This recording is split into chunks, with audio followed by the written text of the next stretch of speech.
Líderes empresariales y economistas de la región afirman que la reforma energética es un paso al mal uso que se le dio a los energéticos durante décadas. Enrique Rovirosa, economista, y Adrián Flores Sosa, presidente de Canacintra, hablaron con La Crónica respecto a la reforma, su impacto en Baja California, ventajas y desventajas.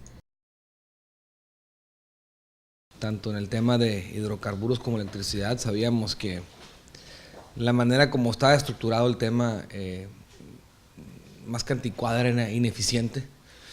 Y en ese sentido buscábamos un cambio de profundidad estructural que viniera precisamente a dar la oportunidad de detonar nuestra capacidad energética, pero sobre todo hacer llegar el beneficio a los mexicanos, tanto sociedad civil, digamos, normal, como al empresariado, ¿no? Y afectar de una manera considerable la competitividad.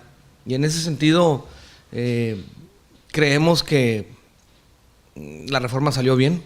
Pero hay un aspecto que hay que mencionar y que consiste en que de alguna manera es un reconocimiento a la ineficiencia, a la ineficacia y a la corrupción que ha imperado en cuanto al tema de la explotación energética en nuestro país. Al respecto, es decir, a lo que dio origen a la problemática de la ineficiencia, de la ineficacia y la corrupción prácticamente no se toca, queda igual.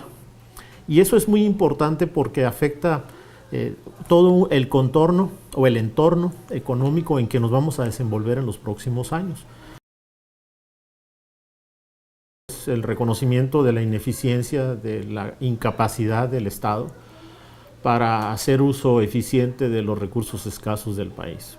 O sea, ahorita no podemos decir que por el solo hecho de decir que no sea el Estado el que va a explotar el petróleo, sino las empresas privadas, si bien hay que reconocer lo que es un paso favorable, pues dista mucho de ser una realidad.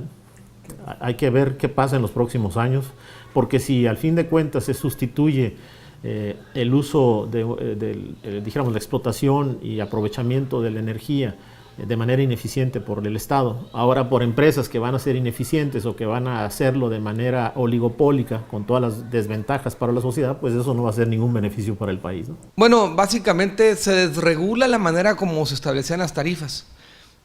Tomaban el promedio, el costo promedio de producción de todo el país. Y si había estados o lugares donde se producía energía más cara, pues no importaba, ¿no? Se promediaba con la que se producía en Baja California y en Tamaulipas y en Chiapas. Y de todo eso sacaban una tarifa base. El beneficio prácticamente inmediato en el tema eléctrico es que aquí en Baja California contamos con, obviamente, la geotermia y las plantas independientes de energía que hacen energía a ciclo combinado. Y tenemos la planta de energía también ciclo combinado, ¿no? Y tenemos un gasoducto que surte de gas, obviamente, a esos ciclos combinados. El comentario que hace el gobernador de California cuando va a la Ciudad de México, el señor Jerry Brown, lanza un aviso de cuidado, de precaución, que tenemos que tomar muy en cuenta. Las autoridades correspondientes tienen que hacer caso y tomar acciones en específico hacia la regulación propia, porque los corporativos y sobre todo los transnacionales son muy hábiles pintar cosas o hacer que las cosas hagan a su favor. Desde el punto de vista meramente económico, se estima que el impacto favorable de la reforma energética en términos de nuevas inversiones pudiera representar entre 0.5 y 0.8% del PIB, es decir, de crecimiento del PIB en los próximos años. Y hay quienes son más optimistas y dicen el PIB nacional puede llegar a crecer entre 1 y 2% adicional de lo que lo venía haciendo, ¿no? Pero como te decía, esto va a depender mucho de qué rumbo tomen las inversiones, ¿verdad? Si se promueve, dijéramos, el uso de recursos y de insumos nacionales, puede tener un efecto multiplicador importante para la economía nacional. Pero si las empresas que vienen deciden sobre todo seguir utilizando insumos del extranjero y poco de las empresas nacionales, pues el efecto va a ser menor. Por supuesto que sí, va a haber oportunidades. un poco ligado al tema de APPs, que está muy de moda también en el estado. Y en el tema energético, obviamente, al existir la apertura para poder producir, que ya se podía producir, pero que se pueda comercializar, por supuesto que habrá oportunidades.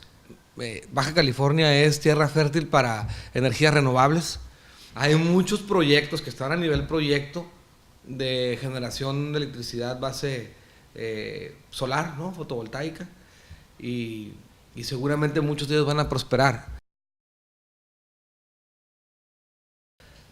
A preguntarles, ¿y tú a cuánto vendes energía? No, pues yo no, pues no me conviene. Y seguramente beneficiará en el primer plano a los más grandes, ¿no? Porque pues son los que de alguna manera garantizan el negocio de los generadores eléctricos. Y ahí está la tarea de Canacintra. Poder hacer un esquema que incluya a los medianos y pequeños y poder conseguirles energía de una manera muy competitiva que los diferencie del resto del país. No, mira, esto es parte de los aspectos negativos que se ven en cuanto a la reforma, ¿no? En el sentido de que, por ejemplo, se dice va a haber nuevas oportunidades de inversión para las empresas nacionales.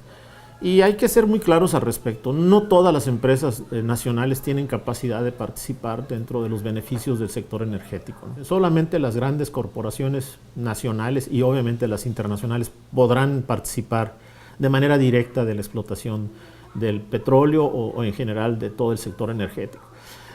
Sí, de manera, dijéramos, escalonada o el efecto cascada es de que algunas actividades relacionadas con esta explotación fundamental, ¿verdad? Lo que es la extracción y procesamiento del petróleo, pues se pueden beneficiar algunas empresas locales en materia de transporte, en materia de abastecer de insumos a las empresas. Hay que ser claro, ¿no? El beneficio mayor de la reforma energética va hacia las grandes empresas, tanto nacionales como extranjeras. Incluso hay quienes lo califican como los negocios de cuates, ¿no? Pues nuevamente, ¿no? Es decir, todo está en promesas, insisto, ¿verdad? Es decir, en la medida que se reduzcan los precios de los energéticos en el país, pues eso nos hace más competitivos, ¿verdad? Pero yo he insistido, para ello no se necesitaba una reforma energética. O sea, el reducir la energía eléctrica no dependía de una reforma energética, si se hiciera o no, dependía y sigue dependiendo de la voluntad del Ejecutivo y del Legislativo para no hacer que los ingresos del Estado se complementen a través de vía impositiva. Dentro de estos estructura de precios, pues una parte muy importante es porque se va a orientar vía impuestos al Estado, ¿no? Que nadie habla de cómo reducir el gasto público, o si se habla de ello, se habla como una cosa muy a futuro y sujeto a una serie de condicionantes que no tienen nada que ver con el aspecto de las reformas. La realidad es que en el tema de gasolina, el beneficio, creemos, que la reforma energética busca darle la posibilidad de eficiencia a petróleos mexicanos por un lado y por otro lado la extracción de petróleo base independientes o base mismo Pemex.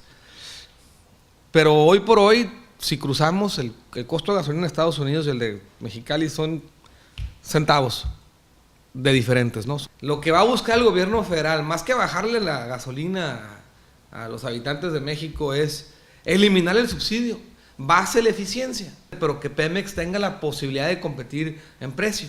Es un tema de eliminar el subsidio para enfocarlo en cosas más productivas. Con información de Óscar Molina y Sara Alcay e imágenes de Sandra Martínez para lacrónica.com.